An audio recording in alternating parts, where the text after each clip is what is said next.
entre islam et 11 septembre.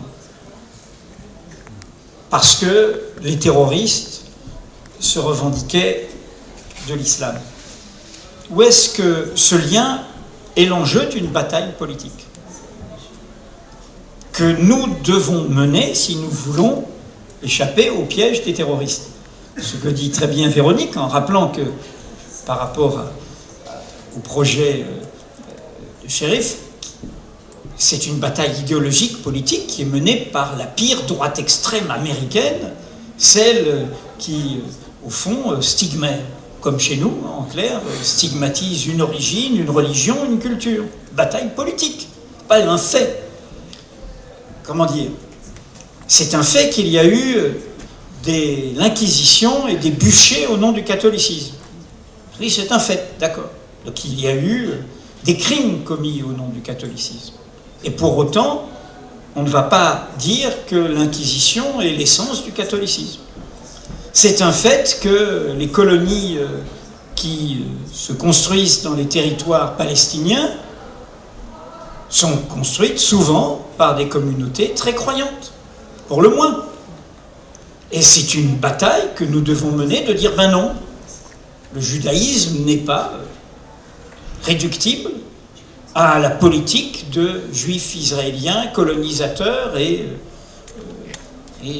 racistes ou refusant au fond le droit des Palestiniens à avoir un État. C'est une bataille importante. C'est pour ça que moi j'ai volontairement été en compte, parce que j'ai été scandalisé, je suis désolé, dimanche soir en voyant le journal de France 2 sur le 11 septembre. Comment c'était une demi-heure de prêche. Comment parler du 11 septembre c'était le journaliste de CNN qui était là et qui disait, vous savez, là, c'est un champ de bataille. Et de quoi parlait-il? Il dit, ben oui, de quoi faut-il parler? Ben de la guerre en Irak, ben de la guerre en Afghanistan.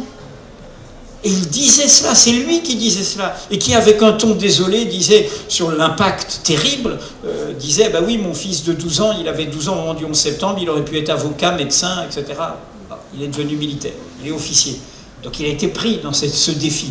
Donc, le piège des terroristes, c'est de ramener tout le monde, c'est-à-dire à une bataille d'identité. Et aujourd'hui, je pense qu'il ne faut surtout pas être dans la défensive. Quand je le redis, je pense, prends par exemple notre pays, c'est un contresens historique sur ce qu'est la loi de 1905 et la laïcité, que de ne pas comprendre que la révolution de la laïcité en 1905, c'est non pas de dire vous devez abandonner votre religion, c'est de dire on peut construire un espace public, des enjeux communs, une république ensemble, en assumant par ailleurs des croyances, et en ne demandant pas que ces croyances, on les délaisse simplement. Nous sommes ensemble autre chose que chacun nos croyances. Et l'événement se fait sur ce marqueur qui est la place des religions minoritaires à l'époque, c'est-à-dire la place faite aux protestants et aux juifs à l'époque. Ne jamais oublier ça.